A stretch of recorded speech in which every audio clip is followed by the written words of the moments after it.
ఏంటి 50% వరకు తగ్గింపా? అవును మరి, మన Gayatri Reddy silks weaver sale లో. ఇప్పుడు ఈ ప్రెస్ మీట్లు జరుగుతుంటాయి కదా మూవీస్లో, చాలా ఆరోగెంట్గా ఉన్న హీరోస్ కూడా అడిగే పిచ్చి క్వశ్చన్స్కి, especially press meet, success meet కానీ ఏదో ఒక ప్రీ రిలీజ్ ఈవెంట్లో ప్రెస్ మీట్ పెడతారు కదా, దాంట్లో చాలా ఘోరంగా క్వశ్చన్స్ అడుగుతున్నారు జర్నలిస్ట్లే. యాజ్ ఎ పాయింట్ ఆఫ్ నా వైపు నుండి కూడా చెప్తున్నారు, అన్ని క్వశ్చన్స్కి తగ్గే ఎందుకు సమాధానం చెప్తున్నారు? మీడియా అంటే భయమేసా, లేకపోతే వీళ్ళతో ఎందుకు అనవసరంగా ఏదో ఒకటి సినిమా ప్రమోషన్ ఆగిపోద్ది, సినిమా ప్రమోట్ చేయరన్న భయం ఎక్కువైపోయిందా? ఎందుకంటే హీరోస్ కానీ హీరోయిన్స్ కానీ ఏది పడితే అది విచక్షణ లేకుండా అడుగుతున్నారు కొన్ని క్వశ్చన్స్ ప్రెస్ మీట్లో, especially so called senior journalist. నాకు అది ఎదురవ్వలేదు కానీ అండి, ఒకటి వాళ్ళకున్న ర్యాపో ఉంటుందండి.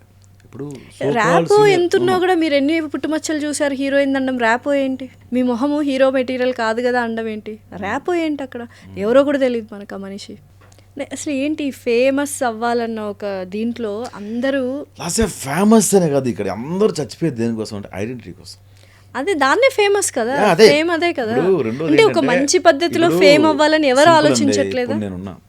నేను నిజంగా కొన్ని బూత్ వీడియోలు ఉన్నాయి చూస్తే మీకు మిలియన్ వ్యూవర్షిప్ ఉంటుందండి. అవును, నేను తీయలేనా? ఎందుకు ఇప్పుడు ఫాలోవర్స్ నేను తీయలేనా? నేను తీస్తే నాకు ఇంకా ఎక్కువ డబ్బులు వస్తాయి, బేబస్ డబ్బులు వస్తాయి, అండ్ ఐ కెన్ రైట్. నేను ఇంకా బూత్ బాగా రాస్తాను, కామెడీ ఎంత బాగా రాస్తాను, బూత్ ఇంకా బాగా రాస్తాను. సో థింగ్ ఏంటంటే నాకు ప్రెజర్ లేదు. ప్రసాద్ నాకు 10 మిలియన్ వ్యూవర్షిప్ కావాలి అని మా బాస్ అడిగితే డెఫినెట్గా బూత్ వస్తాను. సో నేను నా క్యారెక్టర్ని వదిలేస్తానేమో, మీకు అర్థమైందా? సో వాళ్ళు కూడా అంతే. ఇప్పుడు నాకు ప్రసాద్ నువ్వు చేసిన ఇంటర్వ్యూ బాబు, ఆ హీరోకి నువ్వు చేసిన ఇంటర్వ్యూ వెళ్ళలేదు అంటే డిఫరెంట్ క్వశ్చన్ అడిగేయాలి. వాడు ఇబ్బంది పడిపోవాలి, ఆ హీరో తలదించుకోవాలి, మనం అవమానించేయాలి ఆయన్ని. అలా ఫేమస్ అయిపోయి ఆ సినిమా ప్రమోషన్స్ వెళ్ళిపోద్ది అంటారా? సినిమా ప్రమోషన్ వెళ్దండి. కొన్ని స్టంట్లు ఉంటాయండి, ఇందులో కొన్ని స్టంట్లు ఉంటాయి, ఇందులో సినిమా వాళ్ళే అడిగిస్తారు. అవునా? అవి ఎంతవరకు కరెక్ట్ అంటారు? అంటే జనాల్ని పిచ్చోళ్ళని చేసినట్టే కదా ఆ విషయంలో. ఫైనల్గా జనాలు తెలుసుకోవాల్సింది ఏంటంటే వీడియోలో ఉన్నది ఏది నిజం కాదు, వీడియోలో ఉన్నది ఏది నిజం కాదు, మంచి నిజం కాదు, చెడు నిజం కాదు. కెమెరా ముందు మేమందరం మిమ్మల్ని ఇన్ఫ్లుయెన్స్ చేస్తాం. యాక్చువల్గా చాలా తప్పు కదండి, అది ఎట్లా చేస్తారండి? అది అంతా బూతది. వాళ్ళే మళ్ళీ వీడిలో కూడా ఒక దొంగ ఉంటాడు. ఎందుకు అంటే జనాలు కూడా కెమెరాలో ఆ పర్సన్ ఎలా చూసారో అదే నిజం అనుకుంటారు. మీరు కూడా అంతేనా? ఎవరైనా అంతేనా సార్? అసలు ఈ మైకిల్ తీసి మాట్లాడితే అందరూ చాలా తేడా ఉంటుంది. ఎవ్రీబడి హ్యావ్ దేర్, అంటే ఒకరిద్దరు ఉంటారు మనుషులు. ఎస్పెషల్లీ ఇట్లా మీరు ఇప్పుడు చెప్తున్నారు కదా, ఈ మూవీ ఇండస్ట్రీ అంటేనే ఎందుకు భయపడతారు జనాలు, ఏది చూసినా ఫ్లాషీగా ఉంటుంది, ఏవేవో జరిగిపోతుంటాయి అన్న ఫీల్ ఎక్కువగా మూవీ ఇండస్ట్రీ పీపుల్కే ఆ మచ్చ ఉంటుంది. ఎందుకు అలా ఉన్నారా జనాలు? ఏం చేస్తారు ఏదైనా సంథింగ్, ఇప్పుడు మూవీ వరల్డ్ అంటే అమ్మో రంగుల ప్రపంచం, అదంతా నాస్టీ వర్స్ట్ అని అంటూ ఉంటారు. యాక్చువల్గా నిజం అది. మూవీ ప్రపంచం వర్స్ట్ అన్ని జరిగిపోతుంటాయి లోపల. ఎలా తెలుసు మనకు? అది కెమెరా, సోషల్ మీడియా, గాసిప్స్ కాబట్టి మాట్లాడతాం. ఇంకే ఫీల్డ్లో రీసెంట్గా ఎయిడ్స్ అని ఒకటి వచ్చింది మనకి ఈ మధ్యన. ఒక సరే పర్టికులర్ డిపార్ట్మెంట్లో అది చాలా ఎక్కువ ఉందని తెలిసింది. ఎందుకు ఓపెన్ గా చెప్పేసుకోవచ్చు, సాఫ్ట్వేర్ ఐటీ ఫీల్డ్ లో ఎయిడ్స్ అనేది సెకండ్ ప్లేస్ లో ఉంది హైదరాబాద్ లో, అందులో కూకట్పల్లి కదా. ఇప్పుడు వాళ్ళ తేడా, సినిమా వాళ్ళ తేడా చెప్పనా అండి? సో అంటే సాఫ్ట్వేర్ అందరూ చెడ్డోళ్ళని కాదండి. ఇక్కడ విషయం ఏంటంటే అన్నిట్లోనే ఉన్నాయి, ఇక్కడ కెమెరాలు ఉంటాయి అంతే. ఇక్కడ మీ గురించి మాట్లాడుకుంటారు. సాఫ్ట్వేర్లో చిన్నారావు గురించి ఇప్పుడు ఎవరు మాట్లాడుకోడు, మీకు అర్థమైందా? సాఫ్ట్వేర్లో సుధీర్ గురించి ఎవరు మాట్లాడుకోరు, సాఫ్ట్వేర్లో అప్పారావు గురించి ఎవరు మాట్లాడుకోరు, యూట్యూబ్లో ప్రసాద్ బేరా గురించి మాట్లాడుకుంటారు, పబ్లిక్ ఫిగర్స్ కాబట్టి. యూట్యూబ్లో లాస్య గురించి మాట్లాడుకుంటారు, సినిమాల్లో చిరంజీవి గారి గురించి మాట్లాడుకుంటారు. మీకు అర్థమైందా? పబ్లిక్ ఫిగర్ అంత పెద్ద మాట్లాడేది ఎందుకంటే మాలాంటి చిన్న వాళ్ళకి, కానీ మేము చిన్న ఆర్టిస్టులు. సో వీళ్ళ గురించి ఏదో ఒకటి గాసిప్ ఉంటుంది మీకు. ఎందుకంటే అది వాళ్ళు మమ్మల్ని ఓన్ చేసుకుంటారు, దానివల్ల ప్రేమిస్తారు, తిడతారు, రెండూ ఉంటాయి. కానీ సాఫ్ట్వేర్లో ఉన్న చిన్నారావు గురించి ఎవరికి తెలియదు కదా, వాడికి వచ్చే ఉండొచ్చు. ఇంకో సాఫ్ట్వేర్ నాట్ ఓన్లీ సాఫ్ట్వేర్ అండి, అది బయట పడింది కాబట్టి. మీరు బయటికి వెళ్ళి చూస్తే ఇంకెన్ని డిపార్ట్మెంట్ అందరూ అట్లానే ఉన్నారండి, అన్నీ అలా ఉన్నాయి. కాకపోతే ఇక్కడ అని చెప్పాను, పాపం పుణ్యం ప్రపంచం మా మంచి చెడుని.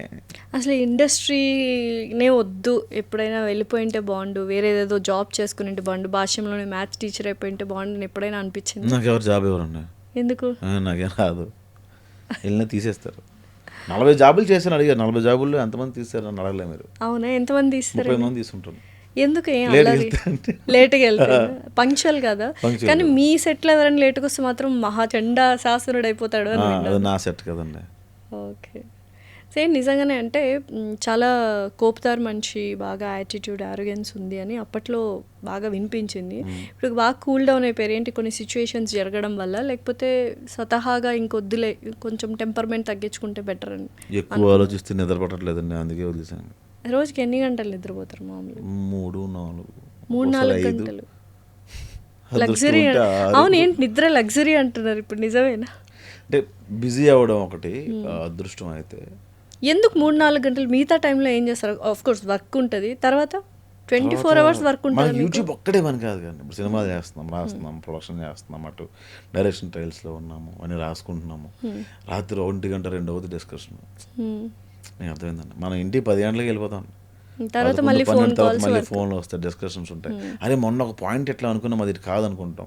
సడన్గా ఏదో నెట్ఫ్లిక్స్ ఏదో అమెజాన్ ఓపెన్ చేస్తాం, ఓపెన్ చేయగానే అందులో ఏదో కనిపిస్తుంది, అమెజాన్ ప్రైమ్లో ఏదో కనిపిస్తుంది, అందులో అరే ఇది కాదు, ఇది మనం అనుకున్న దగ్గర ఉంది, అది కారాన్ని మళ్ళీ మార్చుకుని ఇవన్నీ ఉంటాయి. అని 24 అవర్స్ ఇంకా వర్క్ దృష్టిలోనే ఉంటారా? లైక్ ఏదైనా ఒక డైలాగ్ బాగున్నా, ఏదో ఒక నాకు సీన్ రాసేసుకోవడం ఇలా జరుగుతుంటుంది, లేకపోతే రిలాక్స్ ఎప్పుడైనా అయిపోయారా? ఒక 10 days ఎటైనా వెళ్ళిపోదాము వర్క్ గురించి వెళ్ళలేమండి. నేను చాలాసార్లు వెళ్దాం, 10 days అటు వెళ్ళిపోదాం, 10 days ఇటు వెళ్ళిపోదాం అనుకున్నా కానీ అట్లా వెళ్ళలేమంటే, నువ్వు అన్నీ వదిలేస్తానంటే వెళ్ళిపోవాలి. అదేంటి ఒక 10 days? ఇప్పుడు పెద్ద పెద్ద హీరోలే వెళ్ళిపోతున్నారు కదా, మహేష్ హీరోలు బాబు కాబట్టి గారు. వెళ్తున్నారు. అంతే అంటారా? అంటే వాళ్ళు ఒక సినిమా చేస్తారని సంవత్సరానికి 2 సినిమా చేస్తారు. చేసిన తర్వాత వాళ్ళు 10 days ఫ్యామిలీతోనో ట్రిప్ వెళ్తారు. మనం టెక్నీషియన్ రైటర్గా ఉన్నప్పుడు అక్కడ చేయాలి, ఇక్కడ చేయాలి. నేను ఒకటి పని చేయట్లేదండి, రైటరింగ్, అటు ప్రొడక్షన్, ఇటు డైరెక్షన్ ట్రయల్స్ అని, లేకపోతే ఇటు యూట్యూబ్ అని, ఇటు యాక్టింగ్ అని. సో ఇన్ని చేస్తున్నారు కదా, పర్సనల్ స్పేస్, పర్సనల్ లైఫ్ అంటూ ఉంటుందా అసలు మీకు? తక్కువ ఉంటుందండి. మరి ఎలా రిలేషన్షిప్స్ని కానీ, అంటే ఏం లేదు, ఫ్యామిలీ మనకి ఏం రిలేషన్స్, లేదు, పర్సనల్ రిలేషన్షిప్స్ సోలో బతికే. మా అమ్మ, మా చెల్లి, మా అల్లుడిగాడు వస్తేనే నేను ఒకరోజు కూడా ఇంట్లో లేనండి పాపం, వాళ్ళు చాలా సఫర్ వెళ్ళిపోయారు. ఓకే, సో నెక్స్ట్ ఏంటి మూవీస్? ఫ్యామిలీకి కూడా టైం ఇవ్వలేనంత పొగరని అట్లా ఏం లేదండి.